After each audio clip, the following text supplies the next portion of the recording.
జయ శ్రీరామ్. శుక్లాంబరధరం విష్ణుం శశివర్ణం చతుర్భుజం ప్రసన్నవదనం ధ్యాయేత్ సర్వవిఘ్నోపశాంతయే. రామాయ రామభద్రాయ రామచంద్రాయ వేధసే రఘునాథాయ నాథాయ సీతాయ పతయే నమః. వాల్మీకి రామాయణం శ్రీ పుల్లల శ్రీరామచంద్రుడి గారు తెలుగు చేసింది అయోధ్యకాండ 96వ సర్గలో ఉన్నాం. 95వ సర్గలో చిత్రకూట పర్వత ప్రాంతాలను, మందాకిని నదిని శ్రీరామచంద్రుడు సీతమ్మ వారికి చూపించడం కనిపిస్తుంది. 96వ సర్గ లక్ష్మణుడు భరతుని సేనను చూచి భరతునిపై తీవ్రమైన కోపమును ప్రకటించటం. శ్రీరాముడు ఆ విధముగా మైథిలికి ఆ మందాకిని నదిని చూపి ఆమెను అనునయించి మాంసమును తినిపించుచు పర్వత శిఖరంపై కూర్చుండెను. రాముడు, ఈ మాంసము పరిశుద్ధమైనది, ఇది రుచిగా ఉన్నది, ఇది బాగుగా కాలినది అని పలుకుచు సీతతో కూడా అక్కడ ఉండెను. శ్రీరాముడు ఆ విధముగా కూర్చుండి ఉండగా అతడకు భరతుడు వచ్చుచుండుటచే సేనాపరాగము, సేనాధ్వని ఆకాశమును ముట్టుచు బయలువెడలెను. ఇంతలో మదించిన యూధ నాయకులైన గజాదులు ఆ మహాధ్వనికి భయపడి తమ యూధములతో కలిసి గుంపులు గుంపులుగా అక్కడ నుండి నలుదిక్కులకు పారిపోయినవి. శ్రీరాముడు సైన్యము వలన కలిగిన ఆ శబ్దమును వినెను. పారిపోవచున్న ఆ యోధ నాయకులైన మృగములను అన్నింటినీ కూడా చూచెను. గుంపులు గుంపులుగా ఈ జంతువులన్నీ పారిపోవడాన్ని చూశారు. పారిపోవచున్న ఆ మృగములను చూచి ఆ ధ్వనిని కూడా విని శ్రీరాముడు లక్ష్మణుడితో ఇట్లా పలికెను. లక్ష్మణ, భయంకరము మేఘ గర్జితము వలె గంభీరము అయిన ధ్వని ఇక్కడ వినపడుతున్నది. ఇది ఆశ్చర్యకరముగా ఉన్నది. అది ఏమో చూడుము. అరణ్యములోని గజయూధములు, మహావనములో ఉన్న మహిషములు, లేళ్ళు, సింహములు భయపడి నలుదిక్కులకు పారిపోవచున్నవి. ఎవరైనా రాజు కానీ రాజపుత్రుడు కానీ వేటాడుటకై వచ్చినాడా, లేక ఏదైనా ఒక క్రూర మృగము ఈ వనములోనికి ప్రవేశించినదా తెలుసుకొనుము. ఈ పర్వతంపై పక్షులు కూడా సంచరించుట కష్టము. అందుచే ఈ శబ్దము ఎట్లు వచ్చినదో దానిని గూర్చి వెంటనే తెలుసుకొనుము. ఆ లక్ష్మణుడు శీఘ్రముగా పుష్పించిన ఒక సాల వృక్షమును ఎక్కి నలుదిక్కులు పరికించుచు తూర్పు దిక్కు వైపు చూచెను. లక్ష్మణుడు ఉత్తరం వైపు చూచుచు అటుపక్క రథములతోనూ అశ్వములతోనూ గజములతోనూ కిక్కిరిసి ఉన్న సన్నద్ధులైన కాలిబంట్లతో నిండిన గొప్ప సేనను చూచెను. అశ్వములతోనూ గజములతోనూ నిండి రథములపై కట్టిన ధ్వజములతో ప్రకాశించుతున్న సేన వచ్చుచున్నదని శ్రీరామునికి తెలిపి మరలా ఇట్లనను. నీవు అగ్నిని చల్లార్చి సీతను పర్వత గుహలోనికి పంపివేసి ధనస్సునకు నారి కట్టుము. కవచము ధరించి బాణములను సిద్ధము చేయుము. రాముడు, ఓ లక్ష్మణ, సరిగ్గా చూడుము. ఈ సేన ఎవరిదేనా అనుకుంటున్నావు అని లక్ష్మణునితో పలికెను. మిక్కిలి కోపించి ఆ సైన్యమును అగ్ని కాల్చివేసినట్టు కాల్చివేయదలుచుచున్నాడా అన్నట్లున్న లక్ష్మణుడు శ్రీరాముని మాటలు విని ఇట్లు పలికెను. కైకేయి కుమారుడైన భరతుడు రాజ్యాభిషిక్తుడై రాజ్యమును నిష్కంటకము చేయవలనన్న కోరికతో మనలను ఇద్దరిని సంపుటకు వచ్చుచున్నాడు.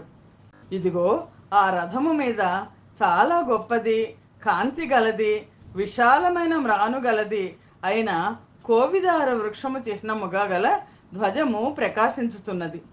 ఈ మహాసైన్యములో రథముపైనున్న ధ్వజమునందు చిత్రించబడి విశాలమైన మ్రాను కొమ్మలు గల కోవిదార వృక్షము ప్రకాశించుచున్నది. ఈ అశ్వకులు యథేచ్ఛగా శీఘ్రముగా నడుచు అశ్వములను ఎక్కి ఆ ధ్వజమును అనుసరించి వచ్చుతున్నారు. గజారోహకులైన యోధులు గజములనెక్కి సంతోషముతో ప్రకాశించుతున్నారు. మనమిద్దరము ధనస్సులు ధరించి పర్వతంపైకి ఎక్కెదము, లేదా కవచములు కట్టుకొని ఆయుధములు ధరించి ఇక్కడనే ఉండెదము. ఈ కోవిదార ధ్వజము యుద్ధములో మనకు స్వాధీనమగున నీకును సీతకును నాకును దుఃఖము కలుగుటకు మూల కారణమైన భరతుని చూడగలుగుదునా? నీవు రాజ్య భ్రష్టుడవు అగుటకు కారణమైన శత్రువు భరతుడు వచ్చి ఉన్నాడు. అతడు నాకు వధ్యుడే. భరతుని సంపుటలో నాకు దోషమేమయో కనబట్టలేదు. పూర్వము అపకారము చేసిన వానిని చంపిన వానికి అధర్మమేమీ కలగదు. భరతుడు నీకు ముందుగా అపకారం చేసి ఉన్నాడు, ధర్మమును త్యజించినాడు. ఈతనిని వధించిన పిమ్మట భూమినంతను పరిపాలించుము. రాజ్యమునందు కోరిక గల కైకేయి ఈనాడు నాచే యుద్ధమునందు చంపబడి ఏనుగు విరగగొట్టిన వృక్షము వలె పడి ఉన్న పుత్రుని చూచి దుఃఖించుగాక. బంధు పరివారాదులతో కూడిన కైకేయిని కూడా చంపెదను. భూమిపై ఉన్న పాపము నేటితో తొలగిపోవునుగాక. మనకు జరిగిన అవమానమును, అణచి ఉంచిన కోపమును నేడు శత్రు సైన్యములపై అగ్నిని డొంకల్లో విడిచినట్లు విడిచెదను. తీక్ష్ణమైన బాణములతో శత్రువుల శరీరములను ఛేదించి ఈ చిత్రకూట అరణ్యమును రక్తముచే తడిపెదను. నా బాణములచే హృదయము చీల్చబడి పడి ఉన్న ఏనుగులను, గుర్రములను, నా చేత చంపబడిన మనుషులను క్రూర మృగములు ఈడ్చుకొని పోవుగాక. ఈ మహారణ్యములో భరతుని అతని సైన్యమును చంపి నేను నా ధనుర్బాణముల రుణమును తీర్చుకొనేదను, సంశయం లేదు. లక్ష్మణుడిలా శ్రీరాముడితో అన్నాడు. శ్రీమద్ రామాయణం నందలి అయోధ్యకాండలోని 96వ సర్గము సమాప్తము. జయ శ్రీరామ్. 97వ సర్గ. శ్రీరాముడు లక్ష్మణుని శాంతపరచుట. అటు పిమ్మట శ్రీరాముడు ఈ విధముగా మిక్కిలి కోపించి తొందరపడుతున్న లక్ష్మణుని శాంతింపజేయచు ఇట్లు పలికెను. భరతుడు స్వయముగా వచ్చుతున్నప్పుడు మనకు ధనస్సుతో కానీ, కత్తితో కానీ, డాలుతో కానీ ఏమి పని ఉన్నది?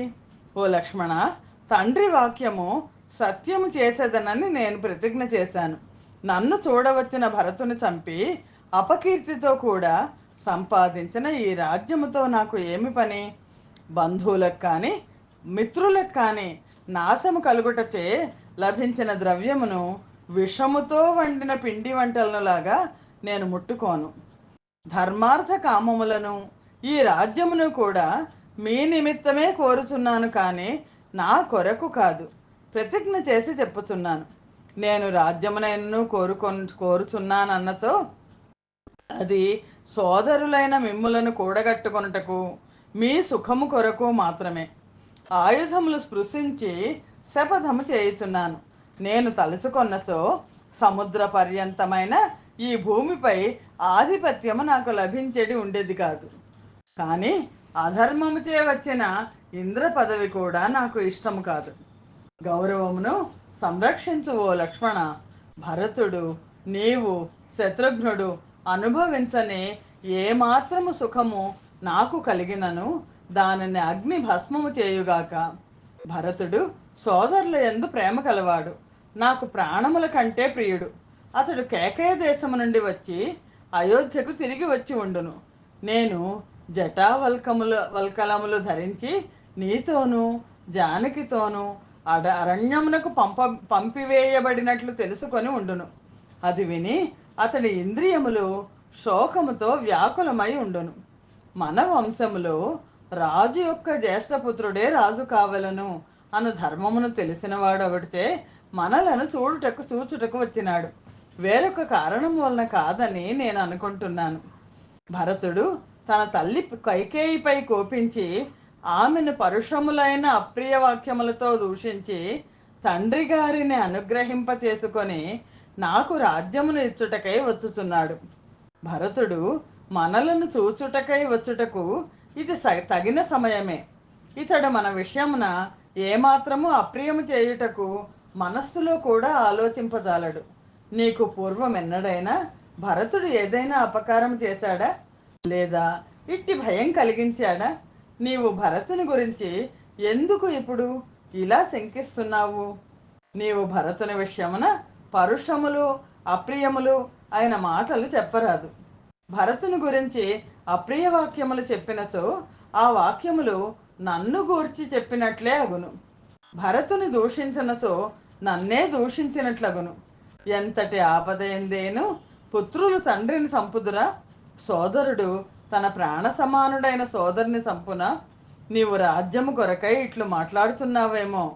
అట్లయినచో రాజ్యమును లక్ష్మణునకు ఇమ్ము అని భరతునితో చెప్పెదను. రాజ్యమును ఇతనికి ఇమ్ము అని నేను చెప్పగానే భరతుడు కూడా తప్పక అట్లే చేసేదను అని పలుకగలడు. సోదరుడైన శ్రీరాముని హితమునందే ఆసక్తి కల లక్ష్మణుడు ధర్మశీలుడైన శ్రీరాముని మాటలు విని సిగ్గుతో తన శరీరంలో కృంగిపోయినట్లయ్యను. అతడు సిగ్గుపడి ఇట్లనెను: మన తండ్రి గారైన దశరథ మహారాజు నిన్ను చూచుటకై స్వయముగా వచ్చుచున్నారని తలచెదను.